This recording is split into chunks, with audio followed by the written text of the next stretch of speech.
Welcome into the Gridiron Grind, our college football podcast. Creta 3, Jimmy G. Later, Jimbo. I guess that's all there is. Oh, you talking to me? You talking to me? Oh, not me. I wish it was you. I wish you were getting $77 million not to do your job. Buddy. I tell you, we would be doing it live from a boat or a small island on Lake Texoma. I don't know what I'd do, but yeah. Well, I wish I could be the next coach at A&M and write my own contract. They got, and it's kind of one of those things that you always kind of heard of, and then really it surprised me, but it's always been what they've always said. Like, guys, we've got money. We have a bunch of rich donors, and apparently so, because the last two contracts are just ridiculous. And I'm sitting here going, well, let me put my name in the ring then. If I can go there and I can do what they did, which is not win the SEC and underachieve. All right, let's do it.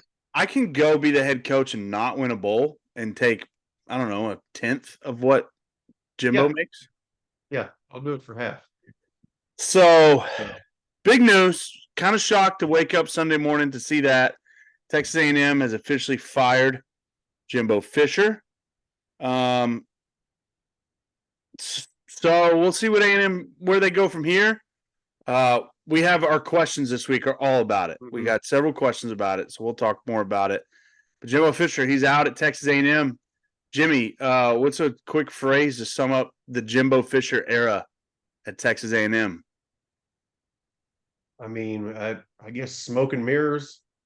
I would say a highway robbery, like a bank robbery. Yeah. He was able, seemingly recruited pretty well. Number one class ever. Yeah. I thought, we knew all those guys wouldn't stay in the era of the transfer portal.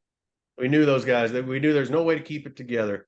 But I thought, of course, Wegman, I think being injured this year really kind of that hurt. Didn't help at all.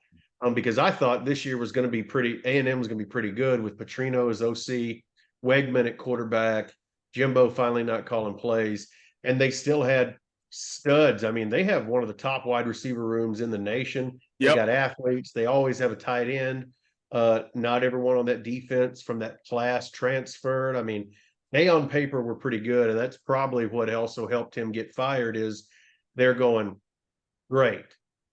Our biggest rival is coming home, is moving down the block, and we can't, on paper we should be better, and it's not working, and it's probably what helped lead to him getting fired. But it really shocked me after a 51-10 victory. Yeah.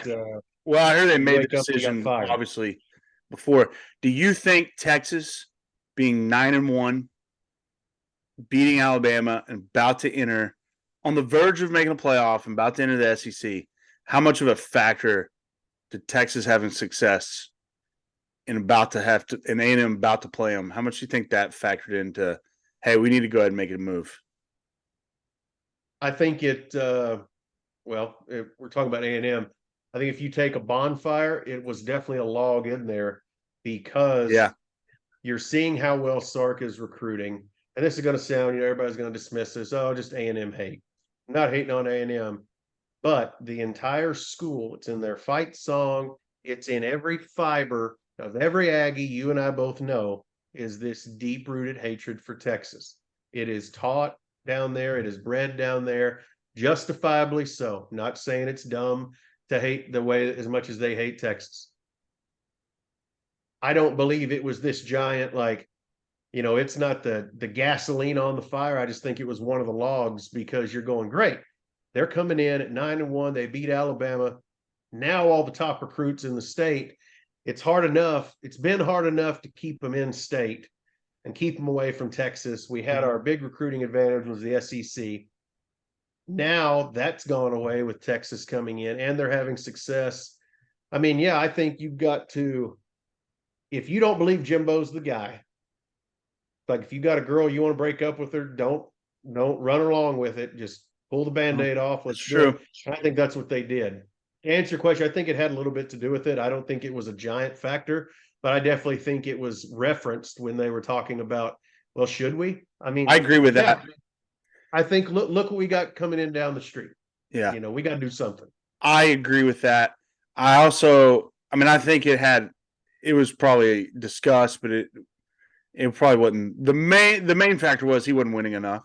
I mean, Right. obviously, and they didn't think he was going to be able to win enough. Mm-hmm. And that's the main factor. I think the Texas having success this year, going to the SEC, like you said, played a role, but it wasn't the whole.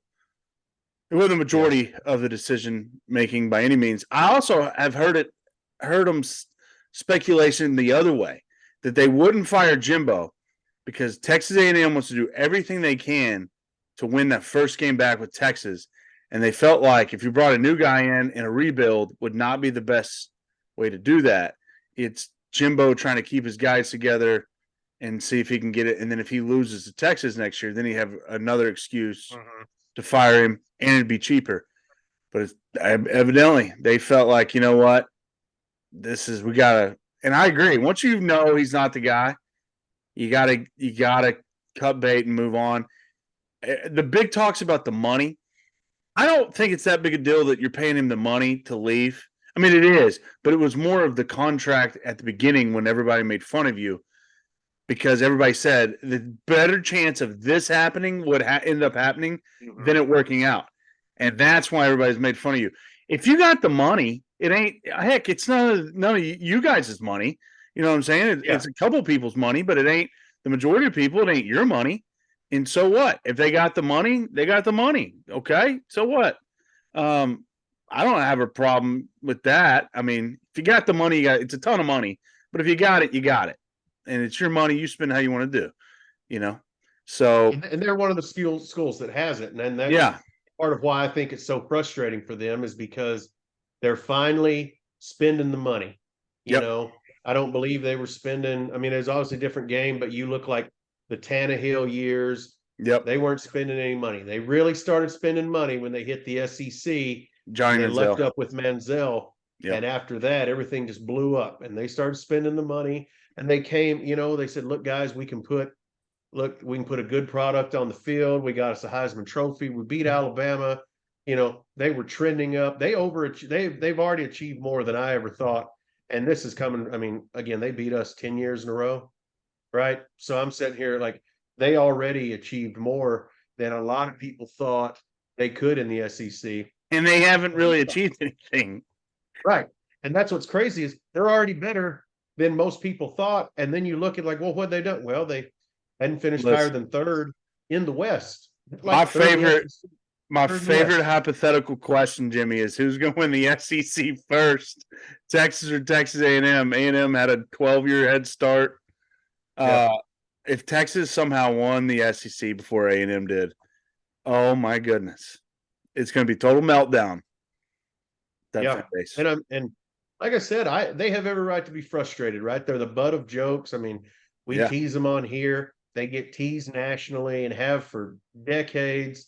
It's always their year and it's never their year. And you talk to diehard Aggie fans and they really drink the Kool-Aid every year. We're going to be this and that. Heck, when they hired Jimbo, you and I and and one of our buddies, the huge Aggie, and he was super stoked about it. And you and I were telling him like, hey, buddy, pump the brakes. Let's look at, he won a national championship and had a Heisman Trophy quarterback. And we were like, yeah, because Texas wouldn't return Winston's phone calls and wouldn't offer him. Winston himself said, I wanted to go to Texas. All they had to do was offer me and I'd have committed. Okay. So it's not like Jimbo really recruited that guy there. He got him because it was like, yeah, okay, well, I guess I'll go here. Worked out for him. But after that, it's kind of like Les Miles. What did Les Miles do after Nick Saban's guys? You know what I mean? Like, it's more and more looks like Jimbo Fisher was a product of Jameis Winston, not the other way around. Bill Belichick. Yeah. Tom Brady. So, sometimes those perfect unions happen. Exactly. And what has Bill Belichick done without Tom Brady? He was a coach before Brady, not a good record. Coach after Brady, not a good record. Yeah, we're setting records on him. Brady. What did Brady do outside of Bill Belichick? Well, he won another Super Bowl. Yeah. So, Aggies Aggie fans, I'm sure you're frustrated. I'm sure you feel it was the right move. Most everybody, it sounds like they thought was the right move and needed to happen. The only thing was the money, but look, it ain't your money. They spent it. They got rid of it. You got it. Why not? And A&M's got the guys to cover that tab too, and Yeah. that's another. And they're going to be frustrated. And this is what happens. It's all about getting the next guy being the right guy. Right. And that's what it's about. And one of our questions is about that. So we'll talk about that when we get our questions. Other games on the weekend, Michigan won a big one at Penn State. Georgia won a big one against Ole Miss. Florida State won a rivalry game against Miami. It was a close one. Oregon, who'd they beat? They beat USC. Yeah, Washington had a good big win. Utah, Texas won on the road against TCU, big lead, and let them come back. Still won. So your top in the college football playoff just came out. The top 8 basically all won. So not many changes, but one big change. Georgia is now leapfrogged to the number 1 position after beating previously ranked 9 Ole Miss. So Jimmy, I thought it might be a good practice to come out with our own kind of. They do it like a top 6. Of course they do the top 25, but I agree with them. To me, Georgia is number 1 for me. That's who I'd have number 1. They're the best team in the country, and I think they're getting better every week. I think they're showing it on the field. To me, Georgia is the best team in the country. Number 2 is Michigan. We've said it all year. We've said it the last couple years on this show. Michigan's better than Ohio State, and the results have shown on the field. I don't know why people think Ohio State is going to go into Ann Arbor, Michigan, and beat them again. The Harbaugh thing has just brought them closer together. They really rallied behind that. They did. And I'm going to tell you right now, Michigan's going to beat Ohio State again this year, and we're going to get a great number because everybody thinks Ohio State's good. Again, and they're good, but everybody thinks they're better. They're not. Michigan's going to win that game. And in saying that, I would have Ohio State 3rd. I'd have Washington 4th. The committee's got Florida State 4, Washington 5. I'd flip-flop those. Washington, they play really good against good teams, and they skate by bad teams, but they still win. And tough conference. I think they've played a tougher schedule than Florida State. They have more impressive wins. I got Washington 4, Florida State 5. And then I would have Oregon 6. And here's why. The big debate between who's better between Oregon, Texas, Alabama. Well, Texas beat Alabama head-to-head. And then so to me, it comes down who's better between Oregon and Texas. To me, eye test, Oregon looks better than Texas. So I'd have Oregon 6. And then we're only doing top 6 because that's what the committee does. But 7 and 8, Texas 7, Alabama 8. That's what I'd have. Yeah, I agree with that. And I think Washington over Florida State, that's what I was going to do because I think Washington's been more impressive. It's kind of funny. Normally, the Pac-12 and the West Coast teams don't get a lot of national hype because they're late games. No one ever really sees it. This year, it seems like it's the opposite. The ACC is pretty down. The darling Clemson, it's like their shine's kind of wore off. And you got Florida State. And so, but a lot of the national attention's been on the Pac-12 because it has been, like we talked about, probably the best conference in college football. So, just from what I've seen more of Washington than I have Florida State. I think Washington, I think you got it right. That's how I would rank it too. I think Washington deserves 4 and Florida State 5 because, hey, it's going to play out because either Oregon's going to beat Washington, Clemson will beat Florida State, or if they both win, you got to go, well, it's still Washington because it's going to be Louisville, Florida State. Oh, Louisville. Sorry. That's right. Louisville. So I'm getting here going. Yeah, Clemson ain't going to make it. They'll win. Yeah. So, do you agree Georgia's number 1? I think so. Yeah. I think so. Like, just look what they did to Ole Miss. Look what they did to Missouri 2 weeks ago. They play at Tennessee. We'll see what that's like, but I think they're just getting better. I mean, Carson Beck has not had a bad game. He's had a good game almost every week. You talk about the most underrated quarterback.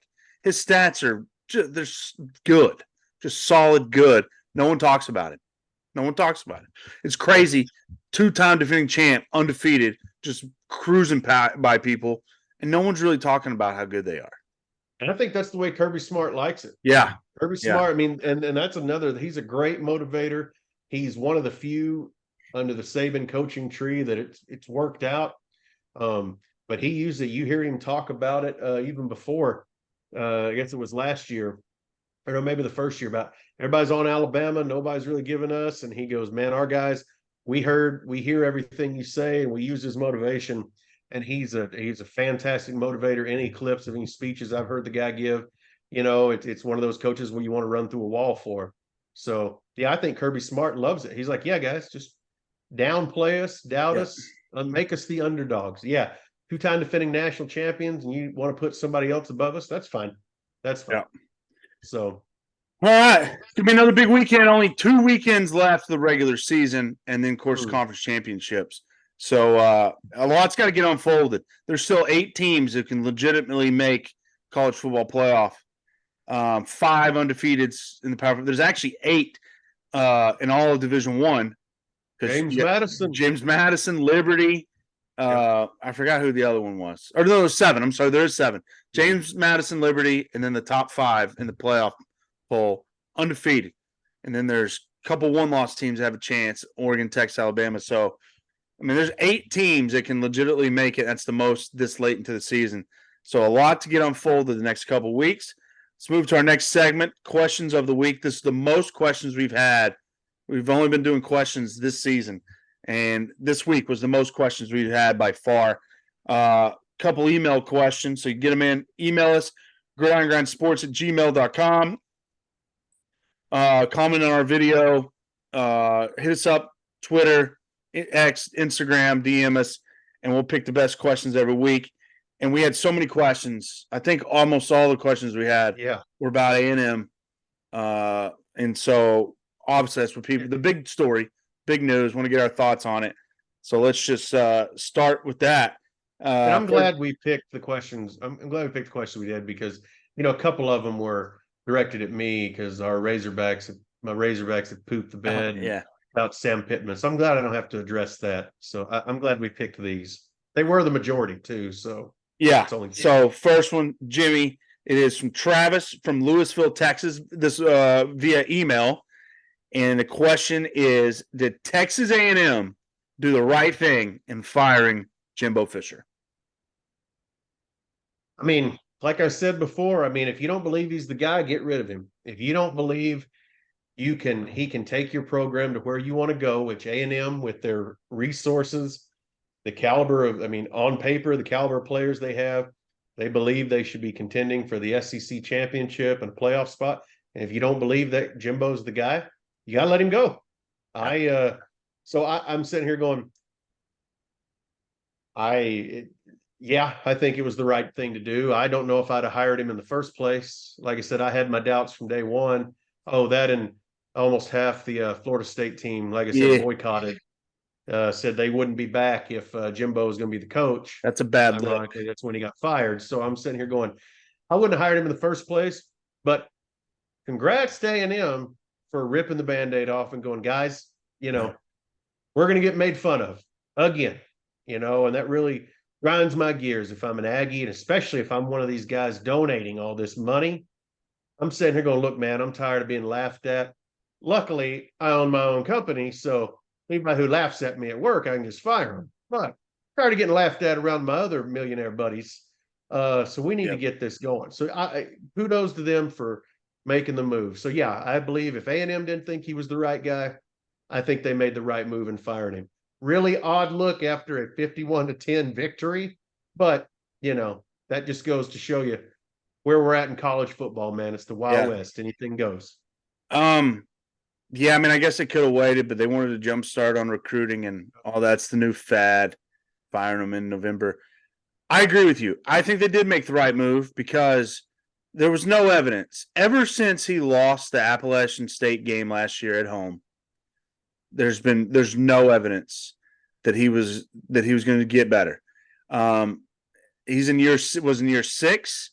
Mm-hmm. They peaked in 2020, which was year 3 for him. 3. They peaked and didn't make the playoff. Just missed making the playoff. I think they would end up being 5th. and it's been all downhill since then. He hasn't been consistently good. The program is worse than when he got it, I believe. As far as results on the field, the one thing he had done, and that's probably why he got as long as he got. The one thing that he did well was recruit. The recruiting classes, 2 classes ago, was the number 1 class of all time in the history of recruiting. He assembled that class.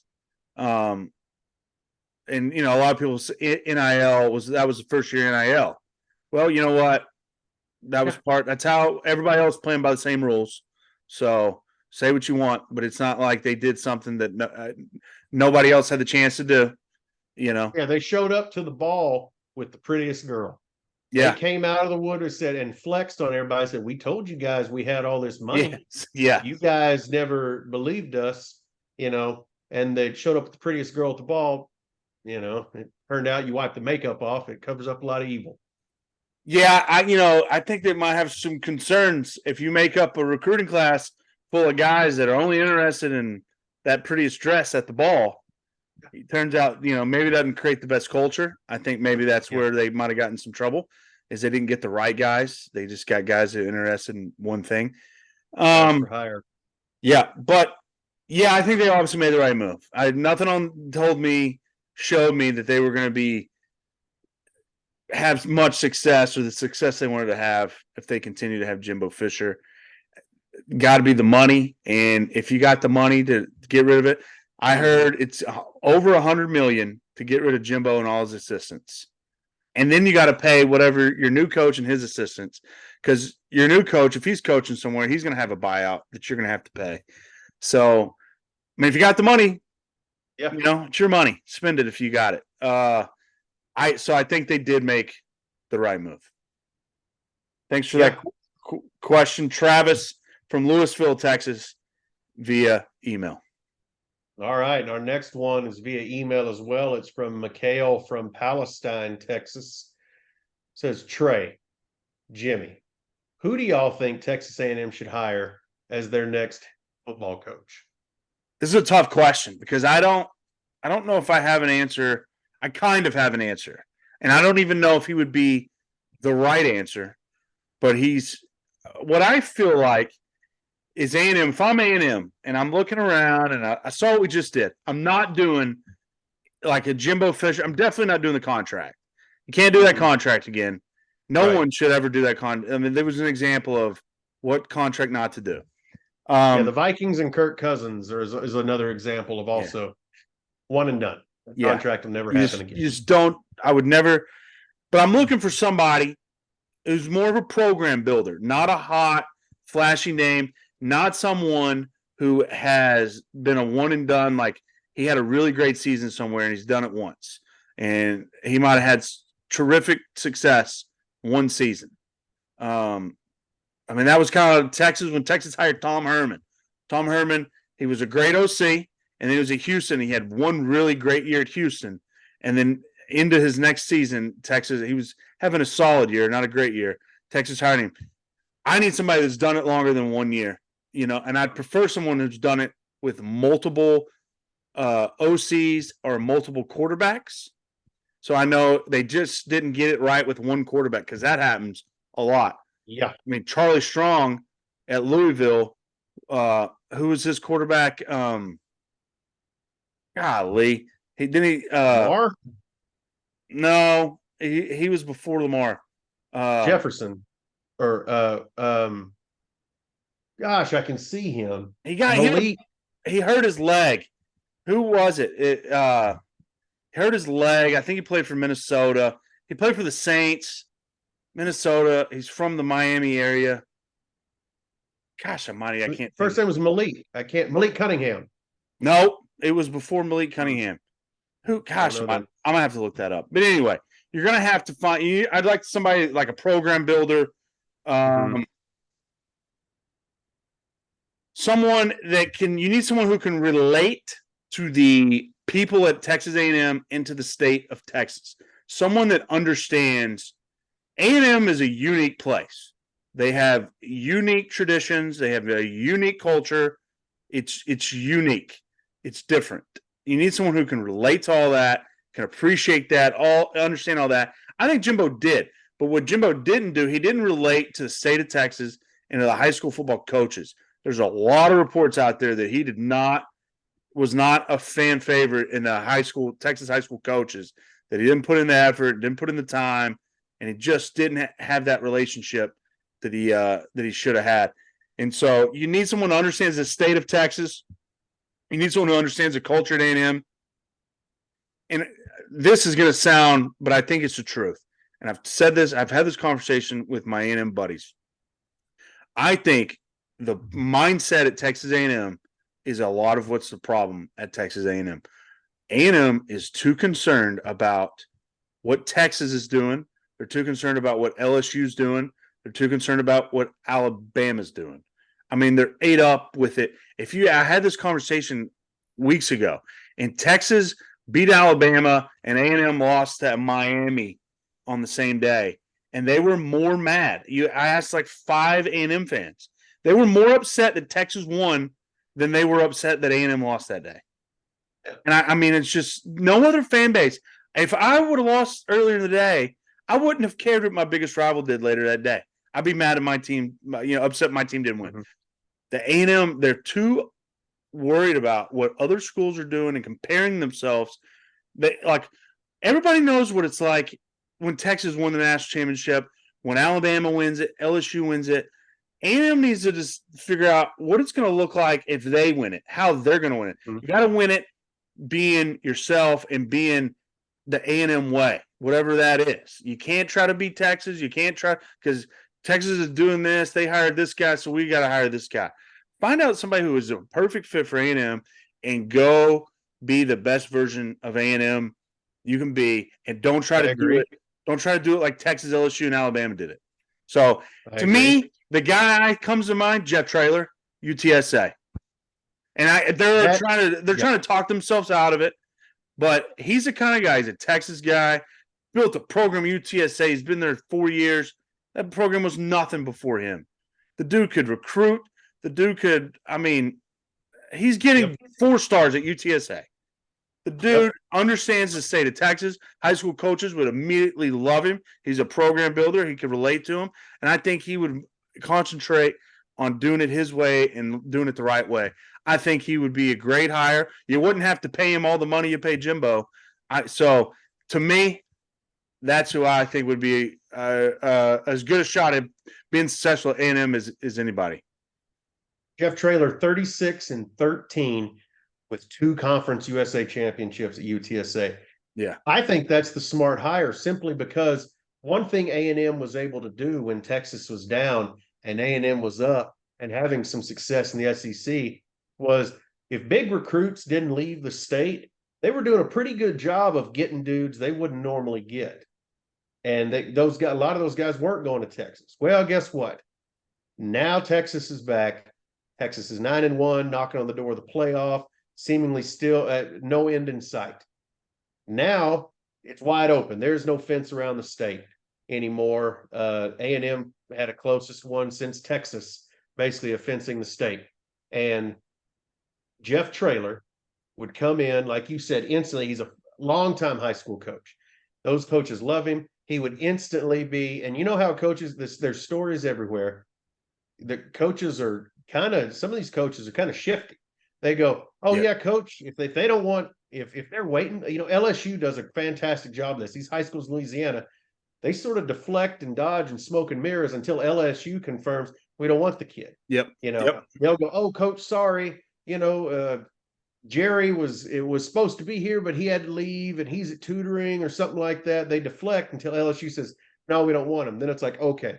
And Jeff Traylor, I feels like a guy who they would go, yeah, coach, like we'll tell you what, Texas is supposed to come in, but I tell you what, maybe we'll put them off a day. You come in, see what you can do first, because he has that big of a relationship. Yep. I think that's, to me, the smart hire. Like you said, not a flashy hire. It's not going to be a hire that everybody writes, oh, he's the man, articles about. But I mean, Jeff Traylor would come for a much more favorable contract in favor of A&M than I don't know. Maybe you could get Mike Elko for cheap for a more of the middle road contract. Mike Elko from Duke. Oh, you're going to get old boy from Oregon? Wrong. He's going to want a pretty heavy himself. Plus, I just don't think he's leaving Oregon for Texas A&M. Right, that's what I said. Why would he leave Oregon right now? Yeah, I mean, Oregon's another school. All the resources in the world. Phil Knight has admitted it. I don't know how many times he wants to see a national championship before he dies. Not that he's, anything's going to happen to him, but he is like 80 years old, he's up there. So he's willing to spend the money through Nike with Oregon. So, I just don't know if that's a possibility. I think that's the problem. That's what I'm saying. I think, and I've heard on Twitter, A&M fans discount Traylor because he's not a big enough name, not the hire. That's what I'm talking about. Quit worrying about the big name. Quit worrying about all that mess. Get somebody who would be a great fit and could win the way you need to win. By the way, the quarterback, Charlie Strong at Louisville, that I was talking about, Teddy Bridgewater. I don't know. Bridgewater. Yeah, Teddy Bridgewater. Broke his leg. Both, Why did we not? Both brain farted on that. Yeah, man, we suck. I think Jeff Traylor would be a great hire. It's kind of you don't know how successful they're going to be. A lot of Aggie fans would have told Jimbo Fisher would have been, no chance he would have messed up or, not got it done. Well, you don't know. The guy goes to a different place, different surroundings, different call. You don't know how it's going to work out. You think you do. But I think Jeff Traylor would be as good of a chance as any. Yep. And if it doesn't work out in a couple of years, you're right back at it. But I think big advantage is he's able to recruit the state of Texas. Yep. Jeff Traylor's a guy who I think if he goes, we talk about Shaka Smart when he came to Texas. Mo Bamba and those guys were not going to Wichita State. Wasn't happening. Yeah. He goes to Texas. Now all of a sudden it's like, okay, he gets those caliber of players. I think Jeff Traylor would instantly be able to maintain and maybe step up A&M's recruiting and getting these high caliber players to come. And the guy's just a likable guy. So great guy. It's a great guy. Thanks for that question, Michael from Palestine, Texas, via email. I'm going to throw a curveball, long shot, probably 1,000-to-1 odds. Michigan blows the doors off Ohio State. Ohio State fires Ryan Day. A&M goes out and hires Ryan Day. Starts this whole process all over again. Terrible hire. It'll end up bad. But that's my 1,000-to-1 long shot. Yeah, that's a big one because I don't see him firing him. If the only game he loses one game a year, and of course it's to your rival, but I think they'd be crazy because he's done some good things at Ohio State. He's struggling against Michigan, but made the playoff last year too. And I had every opportunity and should have beat Georgia, who won the Natty. So, anyway, let's move to our bets. Man, it was rough last week, Jimmy. My first 0-5 day on the show in the show's history. It was rough. I went from being 4 games over 500 to now a game under 500. That's how bad it was. I was 0-5 last week. Jimmy 2-3. It's just not good. It's not good, Jimmy. Nope. We got to find our way out of this. So I got 5 more. I'm right back at it. I got 4. I got 4 this week. I had 4, and then I found an over that I loved. So I like it. Let's got to bounce back. My first one's Coastal Carolina at Army. Army's not good. Coastal Carolina is they've covered in every game but 2. And they're hot. They rolled Texas State last week. I think Coastal Carolina continues it. I don't love it being on the road, but I'm going to go with it. Give me Coastal Carolina minus 4.5 at Army. I like it. My first one, FIU Arkansas. Give me Florida International plus 30. We're not beating any team by 30, much less one even as bad as Florida International. Florida International plus 30. Yeah, disappointing for the all Razorbacks last week. My next one's Middle Tennessee State at home against UTEP. The Blue Raiders minus 7 get a touchdown. I like it. They've been hot playing good football. UTEP has not. Middle Tennessee State still playing for bowl. UTEP is not.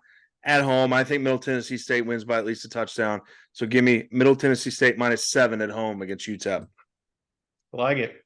Another big spread. Georgia State, LSU. Give me Georgia State +31. Georgia State's a good football team. LSU, they can cruise to a 3-touchdown lead, 4-touchdown lead. I think 31's too much. Give me Georgia State +31. I agree, because what's the 1-2 there by LSU? Like you said, they get up 3 touchdowns. Do they really care about beating Georgia State by 30? No. It's a good one. Troy at home against Louisiana. Louisiana is basically, they just tanked. They went downhill. Troy's a really good football team. Mm-hmm. Their loss was at Kansas State. I mean, they play hard and they're good. They're at home. Troy -16 at home against Louisiana. I like it. Utah, Arizona. This one has been moving a little bit. It's down to a pick 'em. Give me Utah. Defense wins championships. Well, they're not playing for one this year, so I think they can beat Arizona. Dangerous game. I see why it's a pick 'em. Arizona is tough. Yes. But I think Utah's the better team. I think their defense, one of the best in the country. I think that's the difference. Give me Utah pick 'em on the road. Arizona finally struggled last week and didn't cover against Colorado, which was kind of shocking. Right. But yeah, Utah played Washington tough last week. Right. All right, I'm going to go with the team that covers more than anybody in the country this year. They've covered every game but one. They're 9-1 against the spread, and that is the UNLV Running Rebels out in Las Vegas. They're at Air Force. Huge game. Air Force has only got 1 loss as well. But with UNLV's ability to cover against everybody, they're getting points. Give it to me. UNLV +3 at Air Force. Barry Odom in his first year. He's got the Running Rebels bowl eligible. Love it. My last one, Michigan State, Indiana. Give me under 48. Under 48 in this. I heard a funny quote, says if you're 9 out of 10 teams, if you have 10 teams, 9 of them are cheating, and the 10th one that ain't is last. And that's Michigan State. Yeah. So Indiana's not good. Michigan State's not good. Under 48. Like it. Last one for me. It's an over. It's Kansas State, Kansas, over 56. I think both offenses are really good. They're coming to play. Kansas State's rolling, scoring so many points. 56, a low number for this game. Mm-hmm. Give me Kansas State, Kansas, over 56. That'll do it for the show. We gave you 9 winners for you right there.